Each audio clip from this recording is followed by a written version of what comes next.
Rev up your engines!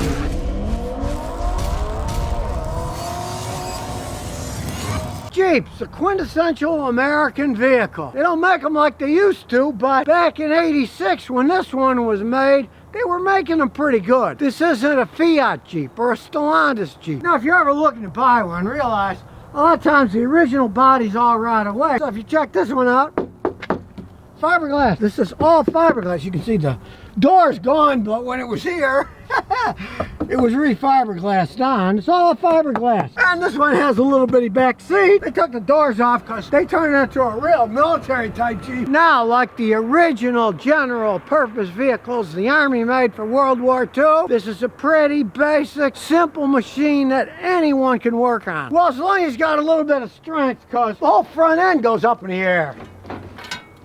And leans on the windshield. Talk about working space. You can get right into the engine and work on anything. Now the owner decided to soup this up a little, put a fancier ignition system on it. It's pretty simple and easy to work on. There's the fuel pump, okay? It's a mechanical fuel pump. Do you have to drop the gas tank to change it? No. It's right here in the open. Simple fix. Easy to get to. The alternator, the water pump. The power steering, simple belt-driven technology that works to this day. It's got a little bitty carburetor on it. Easy to work on brake system, power booster, master cylinder, and the carburetor itself, easy to adjust. A screw here for the air screw, and another screw for the idle speed. You don't need a master's degree in electronics to work on this thing, which is why people love them. With this old 86, it's been modified up the wazoo. It's got the fiberglass tub, LED lights, a nice winch. See from history, it's simple. The front wheel drive axle, solid steel. You got your lockers here to turn them on and off. This has oversized shocks on it. Fancy aftermarket. Nice aluminum radiator instead of that plastic crap they use these days. A simple 3-wire alternator. 1, 2, 3 wires. Very simple. And a pretty much indestructible straight 6-cylinder engine. Now, of course, the original Army Jeeps had little bitty 4-cylinder engines. Didn't have all that much power. The 6 is a pretty good choice. They got enough power. They can last forever. They're really built quite well. You really don't want a V8 in one of these things.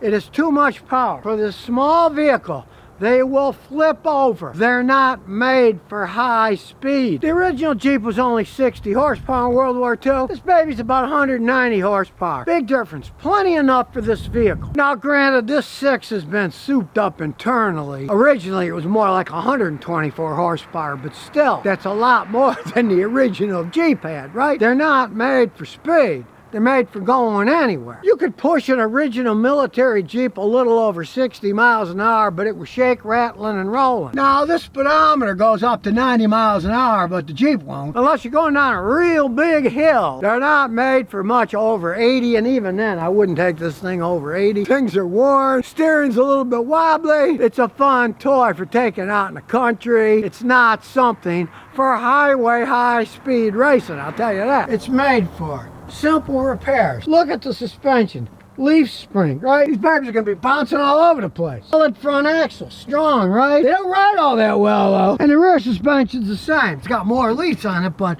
these things are rough riding machines. They're made to tackle off-road challenges. I mean, really, it doesn't even have doors on it. Now, here's what the doors, he's taking them off. The doors are more like cages that go in the side. So let's start this old girl up.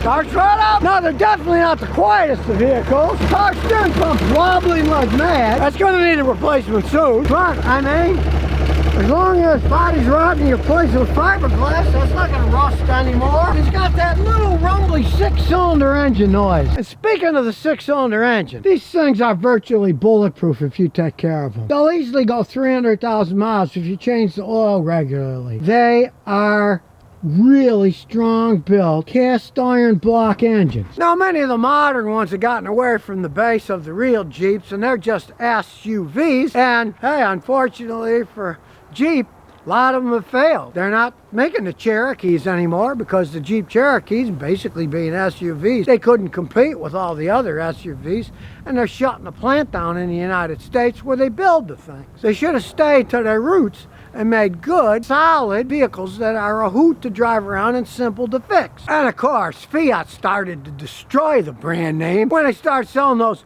Jeep Renegades of the song Renegade, Renegade. I've had people buy those things, the engines, the trannies will blow up when they got 40, 50,000 miles on them. They're rolling piles of junk. I can guarantee you, you aren't gonna find any 37-year-old Jeep Renegades rolling down the road like this. They haven't been making them all that long, but I guarantee you 30-something years from now, you're not gonna see too many, if any, Renegades going down the road. When these old Jeeps, you can just keep fixing them and driving them. They aren't expensive to repair. You can modify them to your heart's content. I mean, look at this. You can play around with them to your heart's content. And these LED setups, hey, they're all made in China. They don't cost that much money. I would have loved to have one of these cool looking things when I was a kid. I'm even thinking about one now, although the wife would kill me. She said, you need another vehicle like you need a hole in the head. Well, I got a hole in my head now and a tooth, maybe it'll go with that. Now, you might notice there's a bunch of crap on the hood. It's tree sap. Now, on a normal vehicle, people would be mad as heck that they got tree sap and ruined their vehicle. But on a Jeep, it's just an added patina showing that it goes off-road. It parks under trees. I've been and take old Gordo for a spin. No backup camera on this baby. No electronic four-wheel drive either. It's totally mechanical. Less things to break. And away we go. Drives like a truck, rides like a truck. But you can have fun like in a truck. Kind of like being on a motorcycle. Since it doesn't have doors. There goes a newer one. Well, this is an army town after all. And yeah, you're gonna be bouncing up and down. That's part of the fun of these Jeeps. Bouncing all over the place. And the power brakes still work. Look at that. Turns around relatively quickly. It's got a decent turning radius to it. Really is a hoot driving one of these things around. Hey, look out for the trees. And you can definitely park it off-road here in the mud. They like parking in the mud. So you want to have fun in a Jeep? Hey, have some cheap fun in an old school Jeep. And you won't care if you get bird poop or tree sap all over it.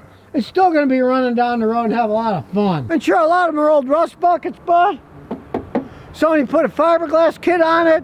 No more worrying about rust. And no worrying about getting stuck either. These are real winches to pull things out in a real world, not some toy. Ironic though, isn't it? Because the whole thing is a giant toy. Went from military vehicle to toy. Well, maybe that's our society these days. And here's some bonus questions and answers. Well, I just watched a YouTube video of a guy's got an F-150 Lightning with the extended range battery, and he drove like from Vermont, 210 miles south. He wanted to see if he could make it. Now, he did make it with 3 miles to spare. Now, that's cutting it close, right? He had to follow all the crap-a-ruo directions that they say. He parked it in his garage, right? Parked it in a heated garage, then set it up to be preconditioned by the time he was leaving. There's a special setup, you got to do that, right? Prepare your car. What's this, a moon landing? You're preparing for a trip to the moon. You're driving your truck, right? Now, he did make it. But of course, think of if you're actually using one of these to travel around in, right? You're on a hotel most of the time or a motel. You can't park it in the heated area. You can't plug it in at most places. They don't have chargers there. You had it plugged in at your house, right? What happens once you leave your house? You're traveling around the country. You're not going to be able to precondition it plugged in and have it in the heated garage. That's not going to happen, you know. How about the way back? You know, you're not going to be going 210 miles if you don't precondition it. Now, it wasn't freezing cold. It was like 17, so it wasn't ultra cold.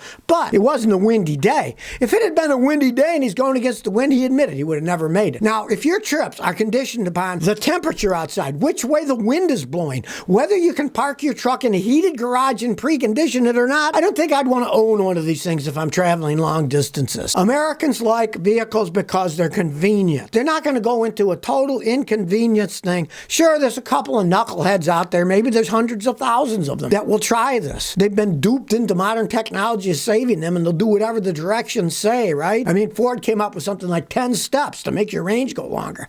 I mean, come on now. The average person gets in their car and drives. They're not going to be doing all this crap. And if they are driving long distance, hey, great. They can precondition, have it plugged in the heated garage at home. If they have a heated garage, many people don't, right? Once you get on the road, all bets are off then, right? And this was only a 210-mile trip. They're trying to prove that, oh, yes, it works like I went 210 miles. Whoop-de-doo, I can go 210 miles on a motorcycle, keep filling it up and going forever. And it's only got a 4-gallon gasoline tank in it. The infrastructure's not there. It just isn't. And the vehicles aren't up to it either, especially in the winter. So if you never want to miss another one of my new car repair videos, remember to ring that bell.